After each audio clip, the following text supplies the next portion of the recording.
In December 2019, there was a cluster of pneumonia cases in the city of Wuhan in China. Some of the early cases had reported visiting or working in a seafood and live animal market in Wuhan. Investigations found that the disease was caused by a newly discovered coronavirus. The disease was subsequently named COVID-19. COVID-19 spread within China and to the rest of the world.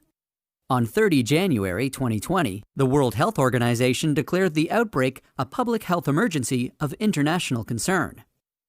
In this video, we'll take a quick look at what is currently known about COVID-19. Keep in mind that this is a new disease, and what's known is rapidly evolving and might change in the future.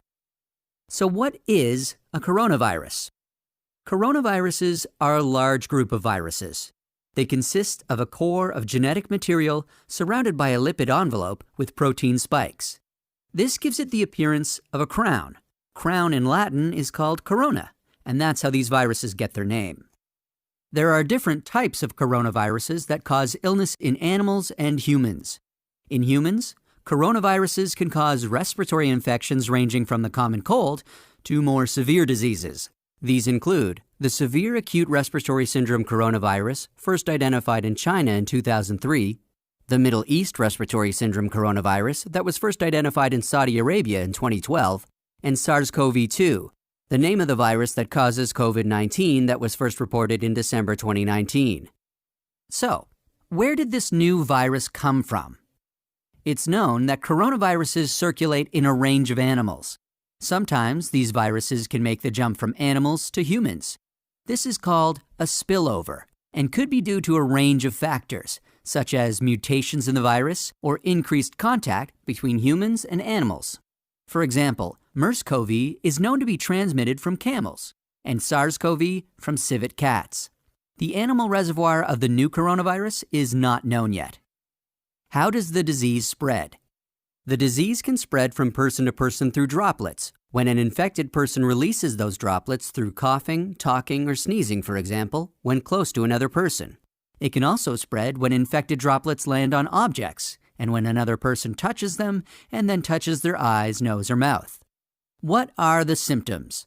The incubation period, which is the time taken from exposure to the virus and development of symptoms, is on average 5 to 6 days, but can range from 1 to 14 days. There can be a range of symptoms, from very mild to severe. Some people may not develop symptoms. Common symptoms include fever, fatigue, and respiratory symptoms such as cough, sore throat, and shortness of breath. Some people reported loss of their sense of taste or smell, and some may develop a skin rash. In more severe cases, there could be pneumonia, organ failure, and sometimes death. About 80% of cases recover from the disease without needing special treatment. But there are some people who are at risk of serious illness. They include older people or people with underlying medical problems, such as chronic respiratory disease, obesity, diabetes, high blood pressure, heart disease, or cancer. How can we tell whether someone is infected? The infection is commonly diagnosed by a test called reverse transcriptase polymerase chain reaction, generally known as PCR. This test identifies the virus based on its genetic fingerprint. There's also a blood test that can check for antibodies against the virus, which may show that someone was infected in the past. How is it treated? The treatment for COVID-19 is mainly supportive care. Medicines against the virus are currently under investigation. How do we prevent transmission of the virus? There are a number of effective ways to prevent the spread of the disease.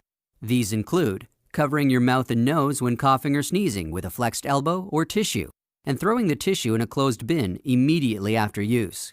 Wash hands regularly with soap and water or an alcohol-based hand rub, maintaining at least 1 meter distance from people, and the appropriate use of masks and personal protective equipment, especially in health settings.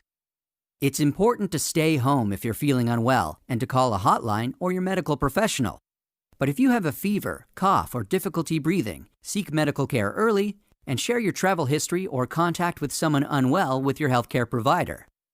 In some areas, governments have implemented specific physical and social distancing measures to prevent the spread of the outbreak. It's important to follow their advice. Vaccines to prevent COVID-19 are currently under development, and scientists around the world are working hard to make this happen. That's a quick look at this emerging infectious disease.